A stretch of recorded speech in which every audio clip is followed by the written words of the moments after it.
Hello friends, সবাইকে জানাই good morning. আজকে সকালটা একদম সবুজ সবুজ দিয়ে স্টার্ট করছি। তো সবাইকে জানাই আমার পরিবারে অনেক অনেক শুভেচ্ছা, ভালোবাসা এবং আমার পরিবারে আসার জন্য অনেক অনেক ধন্যবাদ। তো চলো ইন্ট্রো দিই। হ্যাঁ, welcome to my channel Supriti's blog. তো আজকে ব্লগটা একটু অন্য ধরনের হচ্ছে, তোমরা প্লিজ একটু মানে কি বলবো মানিয়ে নিও, কারণ এটা হচ্ছে আমার ডেলিভারির 5-6 দিন আগেকার ভিডিও। তো আমার ফোনটা যেহেতু খারাপ হয়ে গেছিলো তাই আমি ভিডিওগুলো দিতে পারিনি। তো আজকে আমি ভিডিওগুলো পেয়েছি বরের কাছ থেকে, তো আমি ওগুলো এডিটিং করে তোমাদেরকে বলছি। তো এটা হচ্ছে আমাদের বাড়ির ছাদের ওপরে গাছগুলো রয়েছে। তো তোমরা প্লিজ দেখো কত লঙ্কা ধরেছে। এখানে রয়েছে তুলসী গাছ, গোলাপ ফুলের গাছ, অনেক কিছু রয়েছে। তো সেগুলো আর আমার এটা ব্লগটা দেওয়ার কারণ হলো যে আমার এটা মানে মনে রইবে, আমার এটা যেহেতু জীবনের প্রেগনেন্সি অবস্থায় অনেক অনেক অভিজ্ঞতা পেয়েছি, অনেক অনেক কিছু জেনেছি, সেগুলোই তোমাদের সাথে শেয়ার করা, ছোট্ট ছোট করে প্লিজ মানিয়ে নিও। তো দেখে বুঝতে পারছো ব্যাকগ্রাউন্ডটা হচ্ছে আমি ওপরে রয়েছি।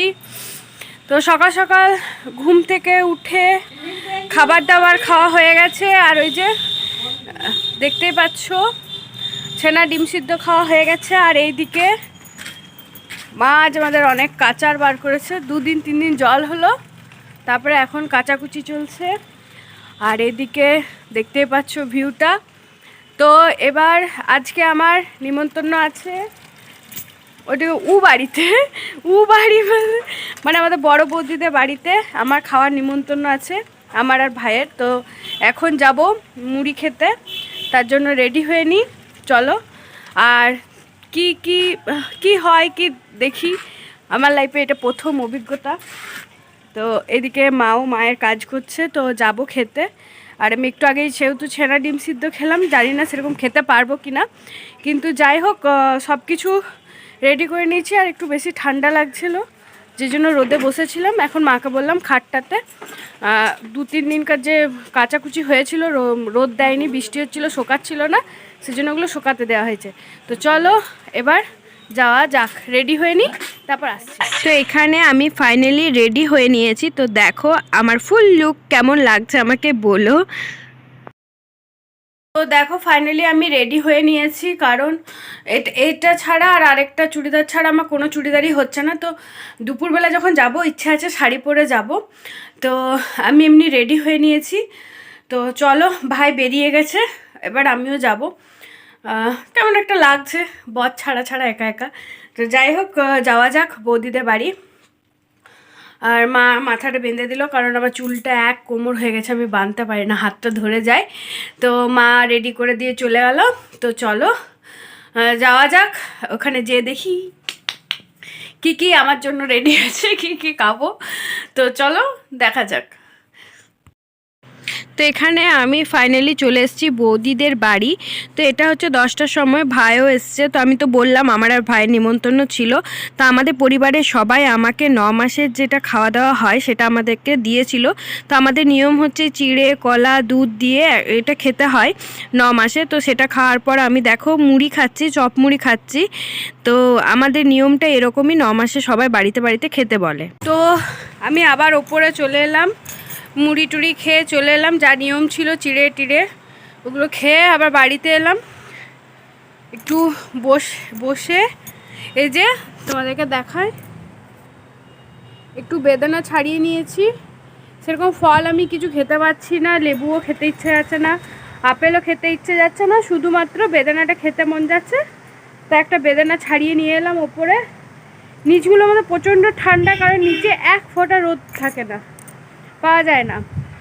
আর আমাদের ওখানে সারাদিন উঠোনে রোদ থাকে, অতটা ঠান্ডা বুঝতে পারি না, কিন্তু বাপের বাড়িতে নিচের রুমগুলো এক ফোঁটা রোদের ছোটা নেই, ওপরে আসতে হয়। আর তখন তোমাদেরকে দেখিয়ে গেছিলাম মা কাচাকুচি করছিল, এখন দেখো চারিদিক শুধু জামা কাপড় মেলা, ওই ছাদেও মেলা রয়েছে। তো এই খাবো, একটু জল নিয়ে এসেছি। আর এইখানেও দেখো সব মেলা রয়েছে চারিদিকে, একটু রোদে বসি।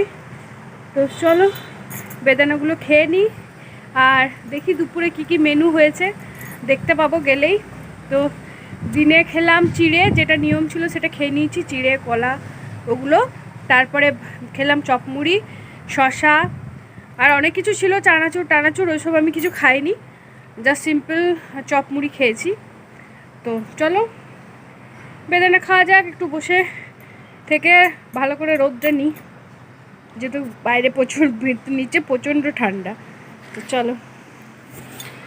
দেখো বন্ধুরা, তো দুপুরবেলা আমি আবারও চলে গেছিলাম বৌদিদের বাড়ি। তো দেখো এখানে কত কিছু আয়োজন করা হয়েছে, ভাত, আলু পোস্ত, 5 রকমের ভাজা, অনেক কিছুই ছিল। তো আমি সবারই বাড়িতে খেয়েছি, সেগুলো একটু একটু করে ক্লিপ আমি নিতে পেরেছি, কারণ তারপর থেকে আমার শরীর খুবই অসুস্থ হয়ে পড়েছিল।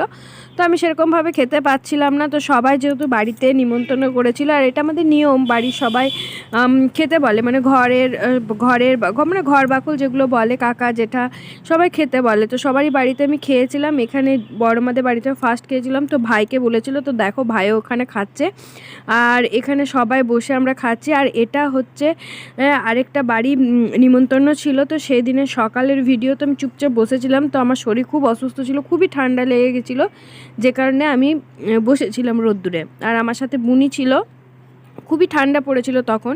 তো এটা আমি তো বলেই দিচ্ছি, আমার ডেলিভারির 4-5 দিন আগেকার ব্লগ, আমি তারপর থেকে ভিডিও করতে পারিনি।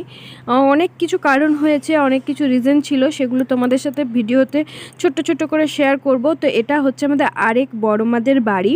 তো সেখানেও অনেক আয়োজন করেছিল বৌদি। তো বৌদিকে এক ঝলক তোমাদেরকে তো দেখিয়েই দিই, এই যে বৌদি আমার জন্য অনেক আয়োজন করেছে, ননদিনীকে সবাই কিন্তু পেট ভরে খাইয়েছে।